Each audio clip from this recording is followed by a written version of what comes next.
আসলে আজকে বাইর হয়েছিলাম বিরিয়ানি খাওয়ার জন্য, সাংকি বিরিয়ানি, মাটির পাত্রে আর কি বিরিয়ানি খাওয়ার জন্য। কিন্তু আসলে আজ যাওয়াটা হইতেছে না। আমি যখন বাজারে আসছি, বাজারে আসার পরে আমার ফোন আসছে যে আমি একটা পার্সেল অর্ডার করছিলাম গোপ্রো হিরো 8-এর ব্যাটারিটা আইসা পড়ছে। তো এই কারণে যাইতেছি ব্যাটারিটা আনতে। আর বেশি টাকা নিয়ে বাইরে নেই। ব্যাটারির টাকাটা আমার কাছে আগে থেকে আসছিল 1250 টাকা, টেলিসনের ব্যাটারি আর কি। মোটো অটো থেকে অর্ডার করছি বিরিয়ানি। তো বিরিয়ানি খাওয়ার জন্য 100 টাকা বাড়তে নিয়ে নিয়েছিলাম। এখন বাইকে তেলও নাই, তো যার কারণে বিরিয়ানি খাওয়াটা ক্যান্সেল। আগে বাইকে তেল ভরবো, একটু অল্প তেল ভরবো। আসলে বাসা থেকে তেল ভরার জন্য টাকা নিয়েছিলাম, ফুল ট্যাঙ্ক করার জন্য 1300 টাকা নিয়েছিলাম। আর আমার কাছে আরও কিছু আছিল, এখন 1250 টাকা তো ব্যাটারিতেই চলে গেল। তারপর আবার ডেলিভারি চার্জ আছে। আচ্ছা, আমি আগে আমার পিছে একটা ব্যাগ আছে, এই ব্যাগটারে বাইথা নেই নিউট্রাল। আর নিউট্রাল তো না, বন্ধ করি। এটার মধ্যে বানানো কাপড় আর আব্বার লাগিয়া এটা একবার ফিক্সড করে নিই, নাইলে মনের ভিতরে একটা ডর ভয় থাকে যে কোন সময় জানি পড়ে যাবে পোকা। ওকে, অলরাইট। তো সবার আগে যাইতে হইব পেট্রোল পাম্প থেকে বাস স্ট্যান্ড, এবং তারপরে তো ওই ব্যাটারি নিব আর কি পার্সেল ম্যান থেকে, সরি ডেলিভারি ম্যান থেকে।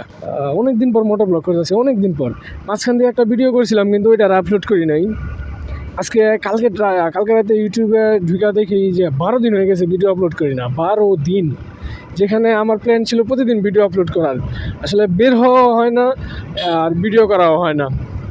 এবং ব্যাটারিটা কেনার কারণ হইতেছে বর্তমানে যেই ব্যাটারিটা দিয়ে ভিডিওটা হইতেছে, যেই ব্যাটারির পাওয়ারে ভিডিওটা হইতেছে, ওই ব্যাটারিটা ফুইলা গেছে।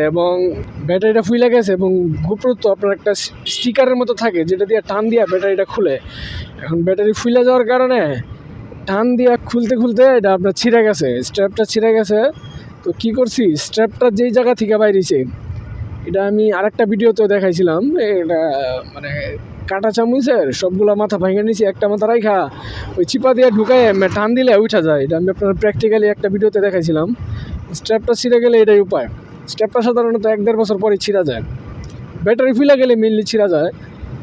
তাও বাংলা উপায় আর কি। এখন টাকা ছিল না, তাই ইনস্ট্যান্ট কিনতে পারি নাই। এখন তো আইসে ফিজিক্যাল শপ থেকে কিনি নাই, তার কারণ হইতেছে আমি তো ব্যাটারি ভালো মতো চিনি না। মানে কোন ব্যাটারিটা অরিজিনাল এবং কোন ব্যাটারিটা ডুপ্লিকেট, এটা তো আমি ভালো মতো চিনি না। এখন দোকানদার তো বুঝে এলাম, আমার দেখি বুঝে লাগবে যে আমি তো চিনি না, আর ধরাই দিব একটা বক্কচক্কর। এই কারণে একটা ট্রাস্টেড শপ থেকে নেওয়ার চিন্তা করতেছিলাম। ট্রাস্টেড শপ আমার কাছে মোটো অটোই লাগছে, কারণ সবাই জানেন আমি এমএসআই ব্লগরে ফলো করি। এখন সে যে কোনো কিছু কিনতে গেলে মোটামুটি বাইক রিলেটেড বা মোটো ব্লগ রিলেটেড কিছু কিনতে গেলেই মোটো অটো থেকে কিনেন। তো যেই বাবা সেই কাজ, আমিও তার মতো মোটো অটো থেকে এই ব্যাটারিটা অর্ডার দিলাম, টেলিসনের ব্যাটারিটা। দেখি এখন কি ধরনের প্রোডাক্ট দেয়, তাদের কাছ থেকে আমি কি ধরনের প্রোডাক্ট পাই। আসলে অনেক দিন যাবৎ বাইক নিয়ে বাইরে যেতে পারি না, কারণ তো আপনারা অবশ্যই জানেন। এবং বাইক নিয়ে বের না হইতে মানে ভিডিও আপলোড করার এবং ভিডিও তৈরি করার যে ক্রেজটা ছিল, মানে ভিতরে যে একটা উৎসাহ ছিল, মানে এটা কমে গেছে। তো এই কারণে ভিডিও আর করি না, বুঝছেন। এখন আবার এই জিনিসটা করতে আবার অভ্যস্ত হয়ে যাবো। যখনই মনে করেন যে একটানা 10-15 দিন ভিডিও করলেই আবার আগের মতো ভিডিও করার জোশটা চলে যাবে শরীরের মধ্যে। আজকে থেকেই শুরু করলাম, ইনশাল্লাহ প্রতিদিন ভিডিও আপলোড করবো। আর বাইক নিয়ে লিন হইতে আমার খুব মজা লাগে। এটা হচ্ছে আপনার ভাজরার যে রোডটা, এই রোডটা হচ্ছে আমাদের এলাকার একটা রোড। এই রোড দিয়ে মেনলি আমাদের এদিকে নদী আছে, নদী থেকে বালু উত্তোলন করে, এবং বালু তোলার পরে বালুর ট্রাকগুলো এই রাস্তা দিয়ে যায়। তো মানে এই রাস্তাটা অনেকটাই রিস্কি, অনেকগুলো মোচড় এবং বাঁক আছে। তো যেই কারণে মানে ট্রাক আসলে দেখা যায় না। ট্রাক তো মানে হর্ন দেয় না, এটা গ্রাম অঞ্চল তো হর্ন দেয় না বা কোনো কিছুই এই ধরনের মানে কী কইতেছি আমি, কী কই লেগেছি, হর্ন দেয় না। এবং ট্রাকের তো ব্রেক খুবই কম। ট্রাক বলতে ওই যে এটা ট্রাক হইতো, আমি বুঝাইতে পারতেছি না কিনা জানি না, ওই যে দুইটা চোখ থাকে, যে অনেকে কয় ইচা মাছের মতো আর কি, ইচার মাথা কয়। এখন হাইওয়েতে উঠতে হইব, জানি না, আল্লাহ জানে। হাইওয়েতে যদি পুলিশ ধরে লায় তাহলে তো ফুল কট না। আমার কাছে গাড়ির সব পেপারস আছে, কিন্তু ড্রাইভিং লাইসেন্সটা নাই। মেন সমস্যা যেটা, ড্রাইভিং লাইসেন্স এবং রেজিস্ট্রেশন করা নাই। অন টেস্টের সব পেপার আছে, এগুলো ভয় লাগে। এই কারণে তো মেন রোডে উঠতে চায় না। ওই ধার সব আসে। আসলে অটোর একটা জিনিস আমার কাছে খুবই খারাপ লাগে, অত্যন্ত পরিমাণ খারাপ লাগে। মানে তাদের সর্বোচ্চ, এটা তো বাইক না যে ইনস্ট্যান্ট একটা পিক আপ নিয়ে ওভারটেক করে নেব, খুব আস্তে আস্তে ওভারটেক করব। এটা তো রাস্তা একবারে ছোট একটা রাস্তা, এমনভাবে ওভারটেক করবো, একটা ওটোর ওভারটেক করতে মিনিমাম 10-15 সেকেন্ড সময় লাগে। তো হয়তো বা কইতে পারেন যে আমি শুধু বাইকার দেখে আমি অটোওয়ালার পছন্দ করি না। আসলে কথা সত্য, বাইকার দেখে আমি অটোওয়ালার পছন্দ করি না। তারা অনেকক্ষণ লাগায় ওভারটেক করবো এবং ওভারটেক তো করতে পারবো না। তাদের একটা মানে এটা কী কয়, প্রতিযোগিতা। হ্যাঁ, যারা ওভারটেক করার চেষ্টা করতেছে হ্যাঁ দিত না ওভারটেক করতে দিত না, হ্যাঁ ও নিজের মানে অ্যাক্সিলারেটর ফুলটা পুরানা মোচড়ায় ধরে রাখবো যাতে হ্যাঁ ওভারটেক করতে কষ্ট হয় না, পারে আবার চাপ দেওয়ার চেষ্টা করবো। এই জিনিসগুলো খুবই খারাপ লাগে। বিসমিল্লাহির রহমানির রহিম। আল্লাহ বাঁচালেও, আল্লাহ বিট্টাল্লাম। আচ্ছা, কোনো মামা টামা নাই তোর, মানে বাইজন না মানুষ যাইব। আল্লাহ বাঁচাইছে, কোনো পুলিশ বা কেউ নাই, দেখি যাইতে থাকি। পেট্রোল পাম্প থেকে এই পেট্রোলটা নেওয়া লাগবে, কারণ 3 লিটার পেট্রোল ভরছি বাহির থেকে আর কি। তখন তো নির্বাচনের সময় ছিল, বাইরে যেতে পারি না। 3 লিটার পেট্রোল ভরার পরে চলছে মাত্র, কালকে যখন দেখি 56 কিলোতে হ্যানতে সব দাগ উঠে গেছে, কোনো এক কাটা দাগও নাই। এবং বাইকে চায় দেখি মানে মোটামুটি 1 লিটারের মতো পেট্রোল আছে। এবং আমি বাইরে থেকে তেল ভরলেই মানে আমি মাইলেজ এক্সট্রিম পরিমাণ কম পাই। নর্মালি আমার বাইক 42-40 একবারে চোখ বন্ধ করে দেওয়া দেয়, কিন্তু বাইরে থেকে যতবারই তেল নিছি ততবারই মাইলেজ মনে করি 30-এর নিচে পাই, 30-এর নিচে। আর আমি বাইক এত পরিমাণ অ্যাক্সেলারেটর করি না যে মাইলেজ এক্সট্রিম লেভেলের কম পাবো। নর্মালি যারা মনে করেন যে 4B যারা কিনে আর তো ছাপড়িগিরি করবার লাগে কিনে, টান টুন দিবার লাগেই তো কিনে কম দামের ভিত্তিতে।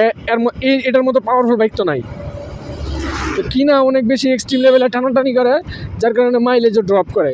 কিন্তু আমি তো এরকম আমি তো এরকম টানাটানি করি না, তো আমার তো মাইলেজ কম দেওয়ার কথা না। এবং বাকি সব কিছু ঠিক আছে, যেমন বান্ধবী চিরসাথী পথ চলা 120। 1 লিটার দেন। কয় টাকা কমছে? 3 টাকা।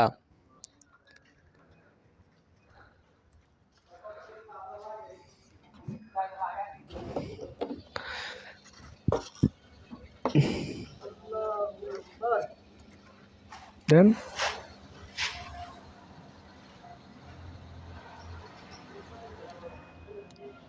$100 তেল যেতে তো 1-2 সেকেন্ডও লাগলো না, পরেই তো আস্তে আস্তে গেল।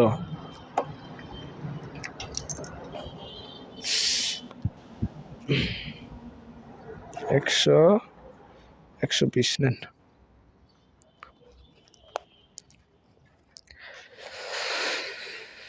ভাইজরটা খুলে নেই। ভাইজর লাগানো থাকলে আসলে অনেক কিছু ভালো মতো করতে পারি না। ভাইজর লাগানো থাকলে আমার যেমন মনে হয় আমার দৃষ্টি শক্তি সীমিত হবে। ভাইজর খুললে মানে আল্লাহর দেওয়া চোখ, তো আল্লাহর দেওয়া চোখের সাথে তো সামনে একটা এটা লাগায় রাখছে একটা গ্লাস, এটা তো খাওয়া নাই। মেনলি বাইক চালায় মজা হাইওয়েতেই, হাইওয়ে ছাড়া বাইক চালায় মজা একটু মজা নাই। হাইওয়ের ভিতরে ধুমায় টানো যায়, কিন্তু আমি টানতাম না আসলে ভাই, সত্যি কথা কই।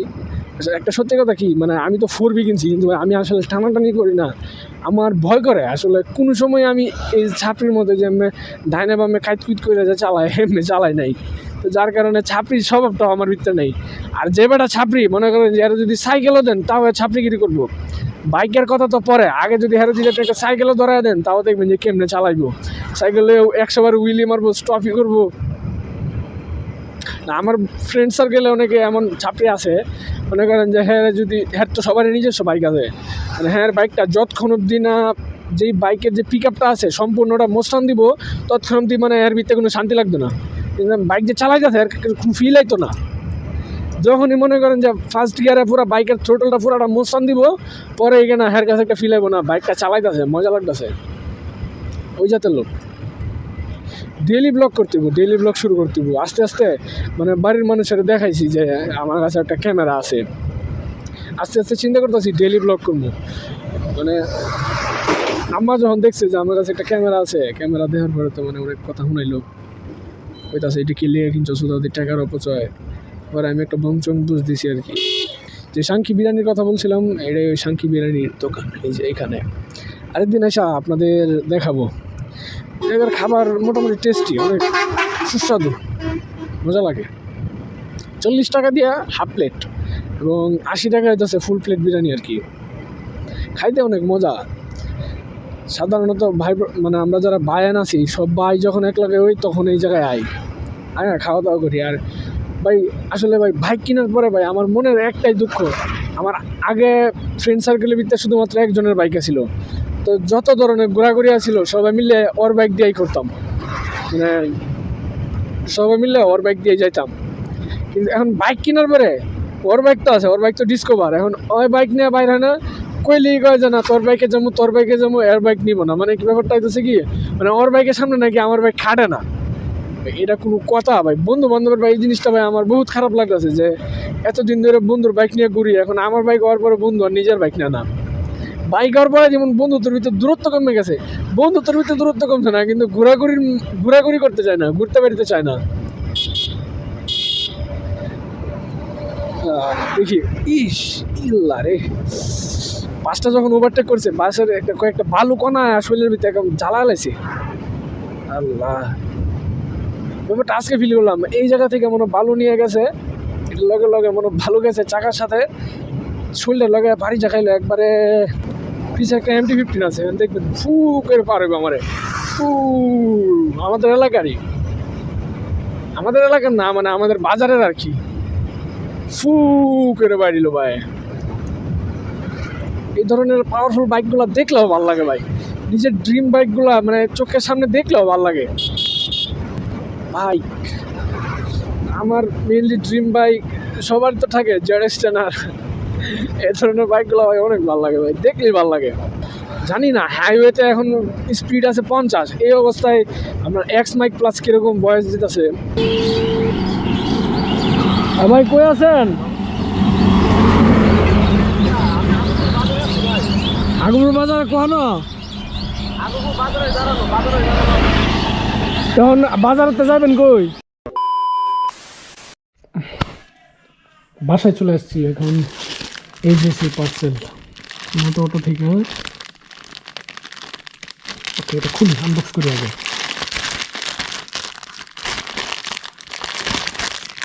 খুলে না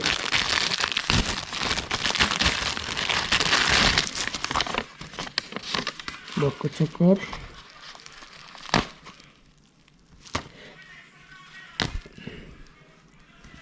ওকে, এই সেই ব্যাটারি দেখি আনবক্স করি। কলম রাখবো আমরা।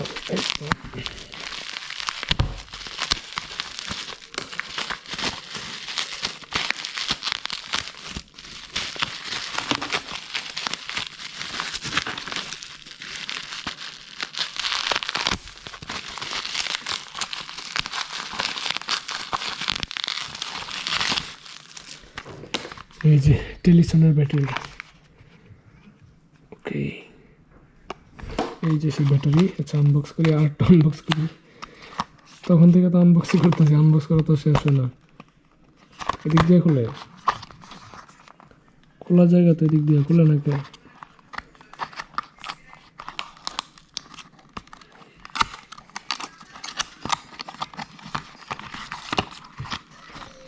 ওকে, এই সেই হিরো 8 ব্যাটারি।